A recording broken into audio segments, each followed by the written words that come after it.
Pourquoi on a besoin du SEO multilingue pour augmenter sa visibilité sur le marché national et international? Alors c'est vrai que sur le marché français, le multilingue comme ça saute pas aux yeux.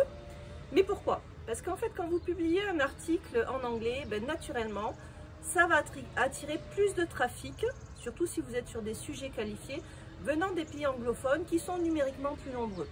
Du coup, comme vous attirez sur ce trafic plus nombreux, votre site en fait va gagner en autorité auprès de Google et va gagner du coup en ranking là-dessus. Bon, ça c'était par rapport au marché national.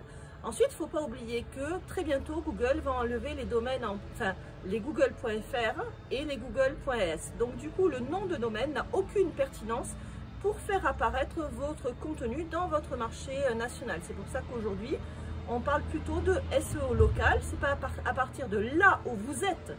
Le SEO local se fait à partir de là où sont vos clients. Donc c'est une stratégie SEO à penser sur le marché national. Et en effet, le multilingue, par exemple en anglais, pour cibler un marché cible qui se trouve dans un lieu, vous permet également d'avancer en crédibilité au niveau des moteurs de recherche. Pour l'international, le multilingue ne se pose même pas. On a besoin de l'anglais ou de l'espagnol, ce sont les langues les plus parlées.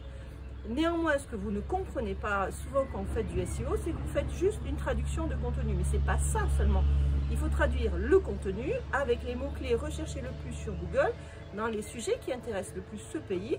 Et l'espagnol ne suffit pas. Si je travaille en Amérique latine, je suis désolée, on doit utiliser les expressions d'Amérique latine.